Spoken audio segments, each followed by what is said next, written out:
Hey, hi, hello, welcome back to my channel. I'm Jesse, and today I'm kicking off a new reading vlog where I read books titled with book tropes. I've noticed a lot of books in recent years being titled with book tropes, and it's got me thinking how that could affect the book, having it titled blatantly with a trope. I've already been very fatigued in books being pitched only based off their tropes. Like, I am so freaking done with that. I'm so done with a book being pitched to me as friends to lovers, enemies to lovers, academic rivals to lovers, chosen one, portal story. Like, I am so done. Done. Can we just stop with that?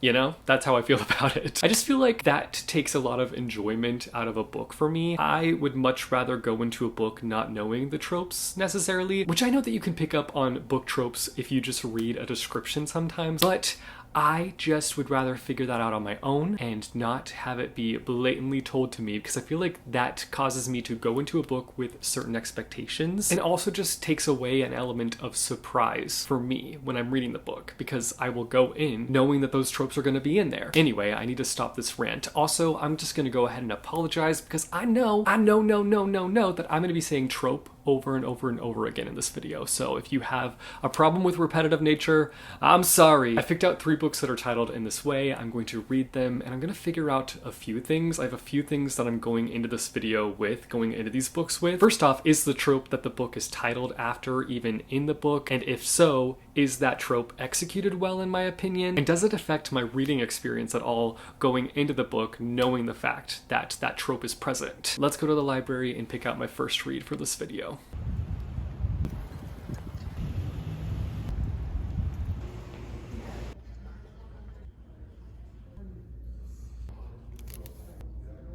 I'm back from the library, and the book that I will be kicking off this video with is Chosen Ones by Veronica Roth. I'm actually a pretty big fan of the Chosen One trope. I feel like that's one that I haven't gotten tired of necessarily, so I feel like there's a chance that I will end up enjoying this if it does even have the Chosen One trope in it. This book follows the aftermath of a big event that occurred. Basically, 15 years ago, there were these 5 teenagers that were chosen through this prophecy to take down this evil dark force. And the Chosen Ones were able to fulfill this prophecy and take down the Dark One. I believe that's what his name is called. Is that what?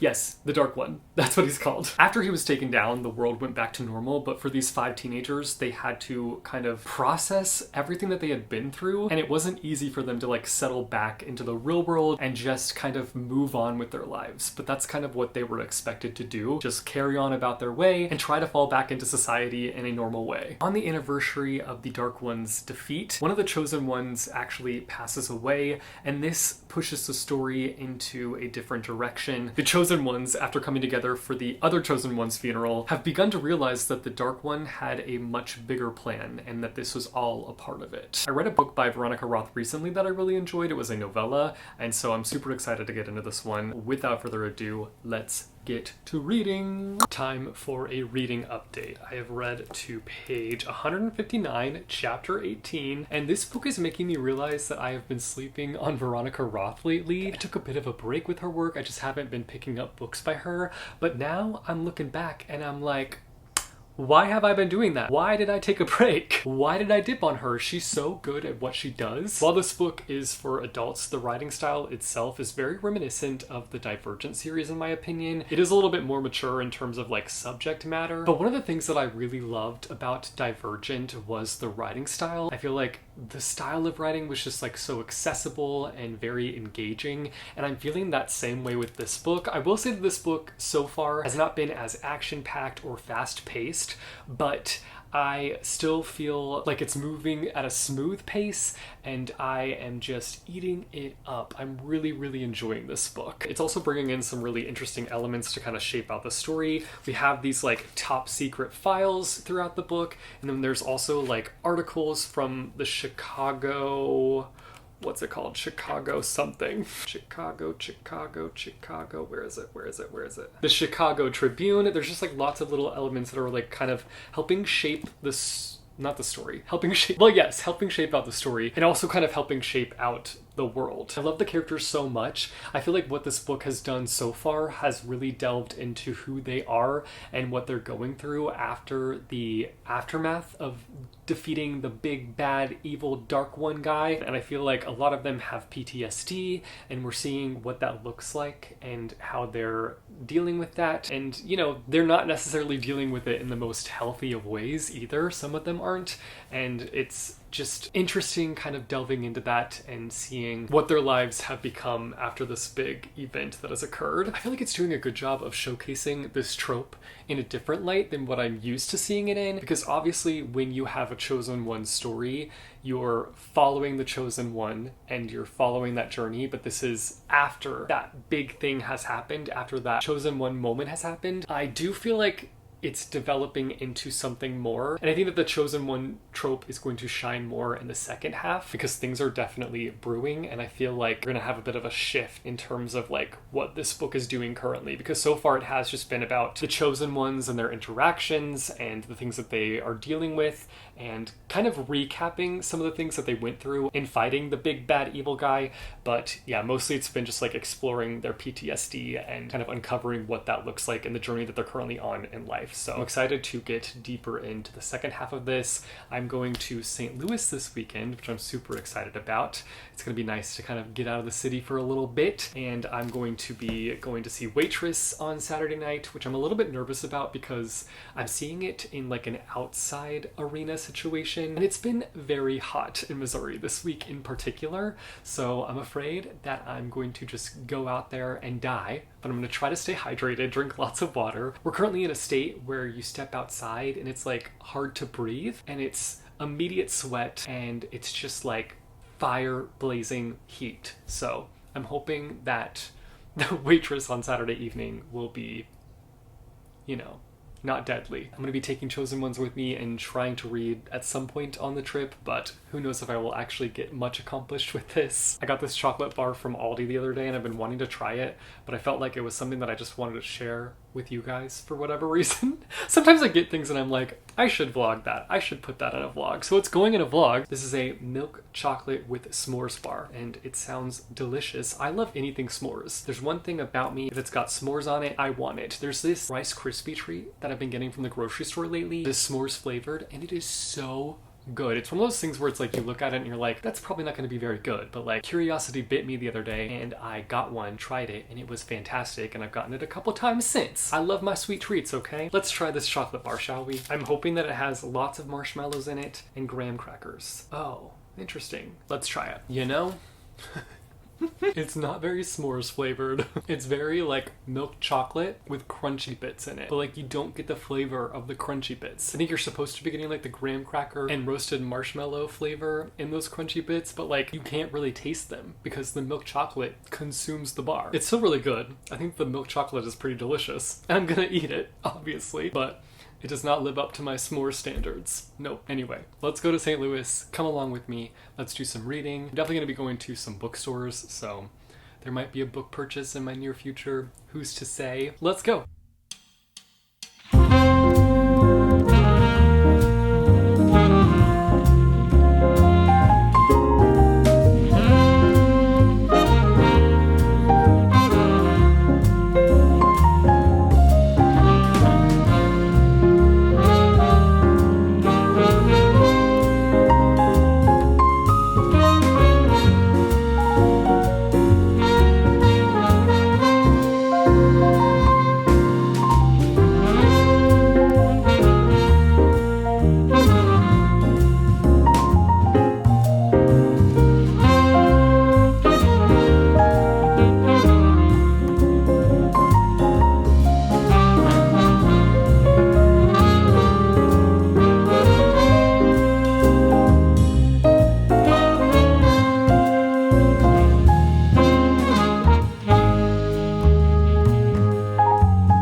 update time. I'm back from St. Louis and I was able to finish Chosen Ones, and I was definitely surprised by this book in many ways. And when I say surprised, I mean that in a good way. I feel like there were just so many elements that came through that were unexpected. It just went in a direction that I did not foresee it going in, and I really enjoyed that aspect of it. Added this element to the story, which I'm almost hesitant to call a spoiler, so like mild spoiler incoming. Go to this timestamp to skip the mild spoiler. But it adds like a parallel element, and that sort of switch up in the story like really elevated the book for me. I will say that the one downfall of this book is that it just like did not sustain intrigue. I felt like there was just a moment towards the end where I realized that I had kind of like lost investment, but I still really enjoyed it. I ended up giving it a 3.5 out of 5 stars. Now in terms of the Chosen One trope and this book being titled by the trope, I really liked not only the setup for it in this book, but also the execution. I really enjoyed the fact that it was about the aftermath, which in some cases people might find it uninteresting or rather boring, but I found it fascinating.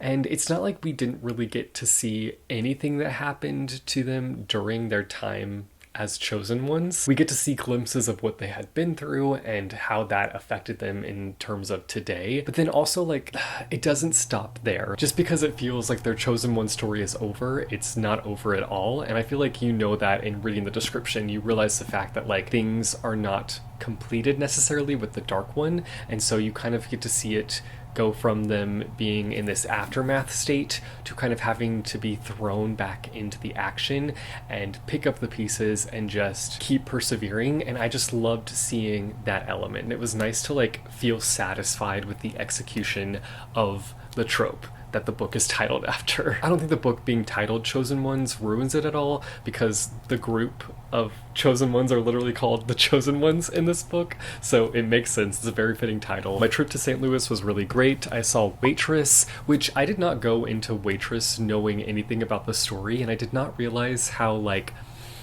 affair heavy it was, but I did enjoy the music. I don't know how I feel about the story overall. I feel like I'm still sort of in the processing stage because it was just so unexpected. Like I obviously went into it without any idea of what I was getting myself into, but yeah, I don't know how I feel about it fully. I went to several half-price book locations because when I am visiting like a bigger city like St. Louis or Kansas City, you can bet your bottom dollar I will be checking out the half-price books because I don't have one in the city where I live, and it's just one of the best bookstores out there because you can just get so many great books and so many great back titles at a fair price. I am currently in my Adventure Time era, so I was tracking down all the Adventure Time trade paperbacks of the comic book series, which I was not successful in finding everything. I'm still on the hunt for quite a few volumes, but this is my new hyperfixation. I've been really wanting to get back into comic books lately, and a series that I am planning to try out is called Christopher Chaos. I picked this up recently. Not the best quality trade paperback, but I do like the fact that it's super flip-floppy. This is an LGBTQ plus horror coming of age story about self-discovery and monsters. I'm super excited about this. Speaking of hyperfixations, hold the phone. Let me grab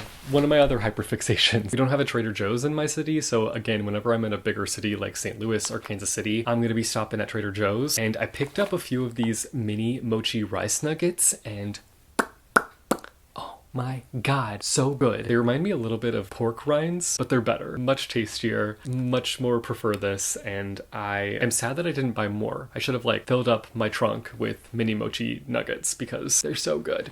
That's enough about my hyperfixations. Now let's talk about my next read for this video.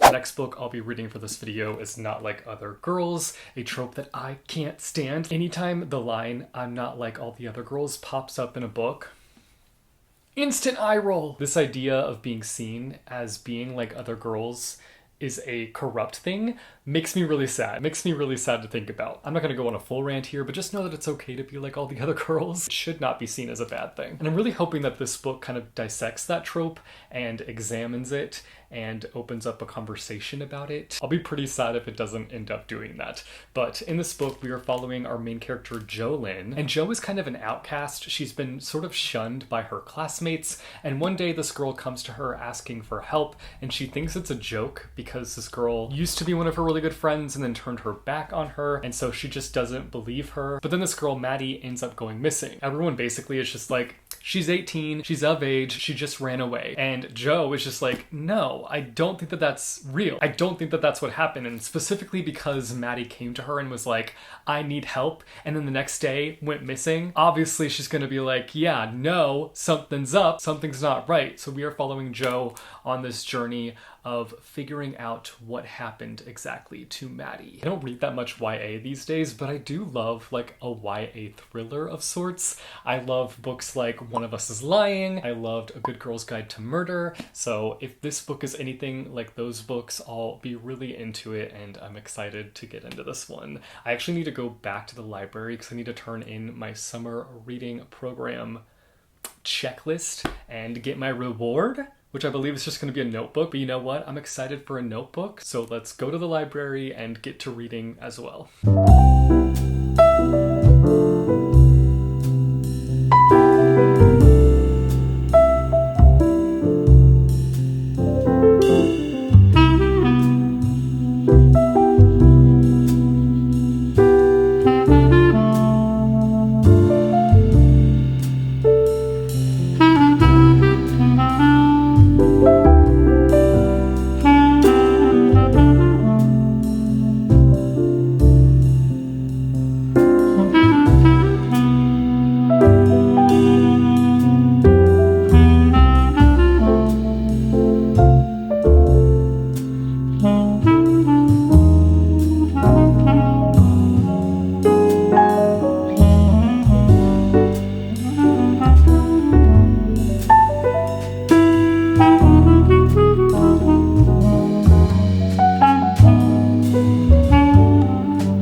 Update time before I head to the dentist and have an anxiety attack as they poke around inside my mouth. I used to love the dentist, but now I'm like kicking, screaming, throwing up before I go. I get so much anxiety. Do not enjoy having several people put their finger in my mouth and poke around. And also I don't enjoy like almost choking on my saliva, choking on the water that they're squirting into my mouth as I'm laying back with my mouth spread open. Mouth spread open. That was a weird way to say that. With my mouth wide open. I'm not looking forward to today. The older I've gotten, the more claustrophobic I've gotten. Even if it's like inside my mouth. I don't want to have a bunch of fingers inside my mouth. No, thank you. Anyway, I've been working on Not Like Other Girls. I have made it to chapter 22, page 188. This is one of those books where I'm spending a majority of it just feeling so bad for the main character. I feel like girl has been put through the ringer and she is struggling to just like go about her way. It's one of those situations where it's just a misunderstanding, like her in general, her whole life is just a misunderstanding to other people and people only believe what they've heard. So she is being painted as a slut. She's being slut shamed, even though like on the low, girly is pretty innocent. Not that anyone ever deserves to be slut shamed, but it is shocking that she is being slut shamed. She's also just not treated well by all the adults in her life, the educators, and again, just like everyone at her school, they just like treat her like crap. And so it's just sad like reading that journey and following her along it because she's not a bad person, like at all. She is like a little bit edgy and like unique, I guess. She's not a bad person, she's just being painted a specific way, and that journey is just so hard and sad to follow. But I feel like the execution of sort of the outcast is being done really well. There are times when it feels like Jolene, that's our main character, is sort of putting up this front that she's not like all the other girls, but like I think it's exactly that, like it's a front. It's almost like a coping mechanism. She's being painted a specific way, and so there are times when it feels like she's like, well, if I'm being painted this way, then I'm just going to like put up this front that will protect myself from feeling some kind of way about the way that I'm being painted. There are a lot of interesting dynamics in this book so far. One that comes to mind specifically is Jolene's relationship with her mom. It's a rather complicated relationship. Her mother is a news anchor, and there are times when it just feels like her mom wants to just like have this perfect image and wants to just be the news anchor, and that bleeds over into their relationship and their conversation. At the end of the day, like, it makes sense for her job to act that way, but when it's bleeding over into your relationship with your daughter, it's not it. So I'm looking forward to seeing if that relationship grows at all throughout this book. I'm sure that it will. I feel like the mystery aspect is really starting to pick up, and that element is really intriguing me. I love a good mystery moment, so I'm excited to see where that goes. To be honest, I didn't think that this book was going to be as mystery heavy as it is, but it's definitely feeling like it's leaning into that. So I'm excited to see where things go with this book. Like I said, I'm heading to the dentist and I am not excited about it. I feel like I am going to get there way too early as well because I am an early bird. I get to places way too early. I'll probably get there like 30 minutes early. So your boy's going to do some reading in the parking lot. I guess I could do some reading inside, but like when I walk inside is when I go into anxiety mode. So might just read in the car for a little bit. Let's go.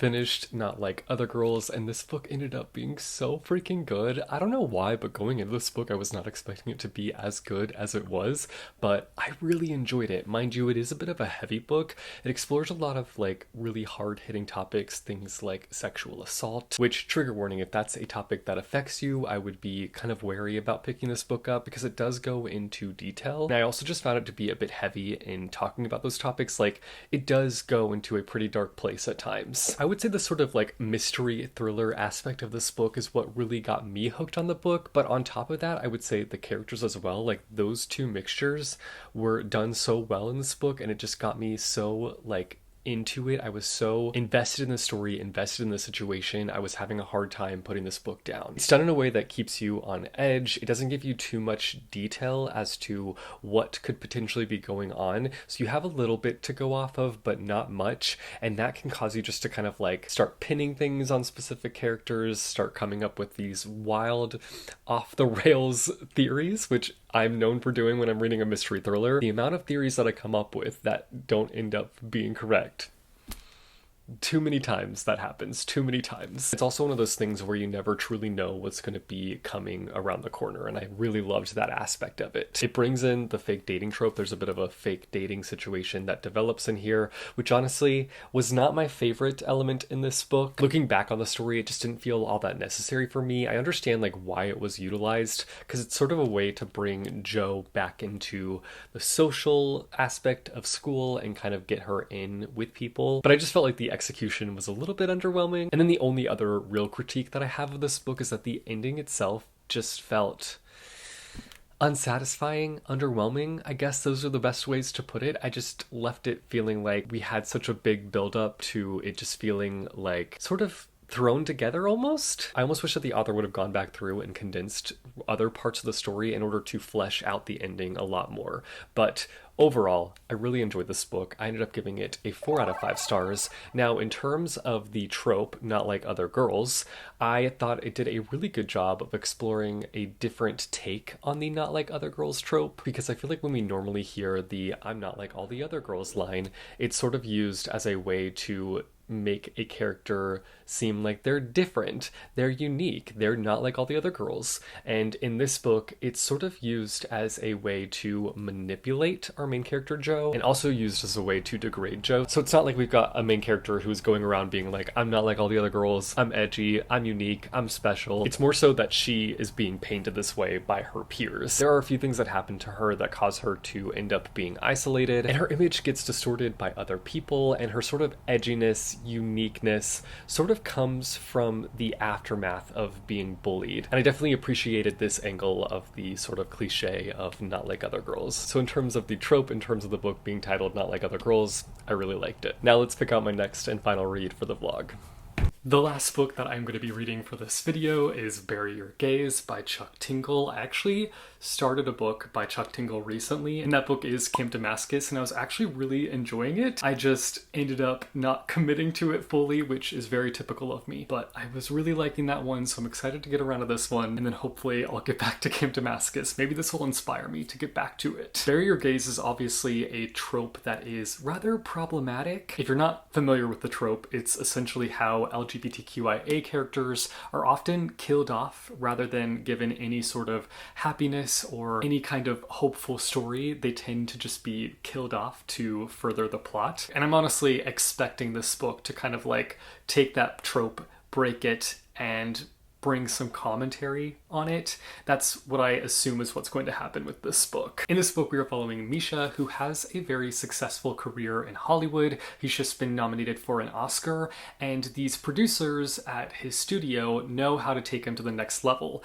and that's by killing off his gay characters. But Misha doesn't want to do that. Unfortunately, though, his refusal paints a big target on his back, and he is now being targeted in very scary ways. Not only that, it's putting his closest friend and his boyfriend in danger. On top of that, these monsters from his series have started showing up in real life. I believe it's assumed that these are stalkers that have dressed up as these iconic characters from his series that are now like following him around and taunting him. But there's a part of me that's like, this is a horror book, so I can only assume that like maybe they're the actual characters from the book that somehow came to life. I don't know. I'm very intrigued by this book. Again, I was really enjoying Camp Damascus. I feel like it had a really nice writing style. It was very easy to kind of fall into. So I'm looking forward to seeing what this book brings to the table. You know what time it is. Let's get to reading. Reading update time. Hi, hello. I think that I am unlocking my love for horror books because I am loving Bury Your Gaze. Oh my god. I am both devouring and loving this book so freaking much. I am on page 126. I'm not necessarily finding it scary per se, which I don't know if horror necessarily means like scary or terrifying. I think that there are elements that come in that can be scary and terrifying depending on the book, but so far it's mostly just like eerie, creepy, and mysterious. Three things that I really love in a book. We've got this gay main character who creates a lot of gay media, but with that comes a lot of roadblocks because Hollywood, need I say more? This is causing him to question everything because he wants to keep creating gay media, but like the big heads, the big guys, the ones at the top, the executives are like, we don't want you to go in that direction. But he's like, that's what I want to create, that's what I'm passionate about. Do I want to keep my job or do I want to put it on the line by continuing to create these things that I'm very passionate about? So he's kind of at this intersection in his career where he just doesn't know what to do. And on top of that, despite him creating all this gay media, he himself is not fully out of the closet yet. Like the people that are closest to him know, but his family doesn't know, and a lot of other people around him just do not know the fact that he is gay. And so he's kind of carrying that weight of not being fully out yet, and also like what that means for his relationship. And then on top of everything, his characters are just like showing up, coming to life. And I don't fully know the scope of the situation yet. I don't know if it's just like a bunch of fans who are like stalkers who are really into his characters and are recreating them and are messing with him, or if they actually are. Like I haven't fully figured out what's going on yet. I think that that's kind of like the point of the book, though. Obviously you're not supposed to know what the situation is, but I'm just like loving every little element of this book. The pacing is fantastic. I feel like the twists and turns are coming at just the right time. Like there are moments where you feel like the book could like fall off, but then something comes in to like pick it up and make it interesting again. So I'm just very excited about this book. I'm having a reading party tonight with my channel members. I don't think that I'm actually going to continue reading this evening. I want to keep reading it, but I kind of want to take a little bit of a break from a book and read like a graphic novel or something. So I might read one of my Adventure Time comics, or I might read Christopher Chaos, which is a comic that I got recently. I think I talked about it earlier in this video. I just feel like I'm in the mood for a graphic novel situation, and I feel like Christopher Chaos would actually be a really good one to transition into from this book because that one is a horror-esque book of some sort. So I think I'll probably end up reading that this evening. I had an interesting situation happen. I don't think I can like show the pictures because I don't want to show my street, but my neighbor had some kind of fire situation. It seemed to be like a very small fire, but literally there were like 5 fire trucks on my road, and I don't live in like a very big neighborhood, like it's a rather small neighborhood, so all these fire trucks like took up the neighborhood. It was wild, and I could barely see like smoke coming out of their house. So I feel like it must have been just like a small fire that they were afraid was going to end up being a bigger fire. I mean, I guess I'm glad that it wasn't a big fire. I guess I'm glad that it was contained, but it was just shocking the amount of fire trucks that came through. I was shocked. Anyway, let's get back to reading. I finished Bury Your Gaze, and this was fantastic. Now, I will say, I'm still pretty new to horror books. I haven't read that many horror books in the past, so I don't know if my opinion really matters all that much. If you are somebody that is well-read in the horror genre, you might read this and feel like it's super basic, but for me, it was so much fun. It was a wild ride, and I loved every bit of it. Like, I ate it right up. It's not only incredibly entertaining and filled with humor, but it also has so much depth to it and opened up so many conversations, which I want to go ahead and talk about the Bury Your Gaze trope and how it was utilized in this book. Similar to the other 2 books that I picked out for this video, it comes at it at a different angle. And the different angle that we're seeing of this book is coming from the perspective of a storyteller, somebody who is creating this media, and him facing up against these big heads in Hollywood who are telling him that he needs to kill off his gay characters in order for him to be successful, and also in order for him to keep his job. And he's in this situation where he loves his job, he wants to keep his job, but at what cost? Is he going to have to let go of his morals and kill off these gay characters just to please the big heads in Hollywood? Or is he willing to take the risk to have his story play out in the way that he is passionate about? Through these flashbacks, we see Misha, our main character, coming to terms with his sexuality and just figuring himself out. And we see like a moment or 2 of him taking in gay media and how crucial that was in him figuring out who he was and figuring out his sexuality. It gives you this understanding of just how important representation is in any form of media. And I just felt like the unique way that this trope was brought into the story was done so well, and I just left this book feeling so satisfied. Now, I'm not going to say that this book is perfect. My one and only complaint that I really have is very nitpicky, and that is just that I wanted a little bit more depth with the side characters. I felt like we could have gone a little bit deeper with them, gotten to know them a little bit better, and it would have shaped out the story and pushed it into this sort of outstanding place where it's really great already as it is, but I feel like just that little bit could have pushed it even further up. With that being said though, I am giving this book a 5 out of 5 stars because outside of its imperfections, everything that it did right, it did so well. That's where I'm leaving it with a 5 out of 5 stars. I really enjoyed this book and I highly recommend it. As somebody who is like new to the horror genre, if you're somebody that's been wanting to try out horror books, I definitely recommend checking out Bury Your Gaze. This book also makes mention of Camp Damascus, which might be the push that I need to get back to that book because I kind of quietly DNF'd it.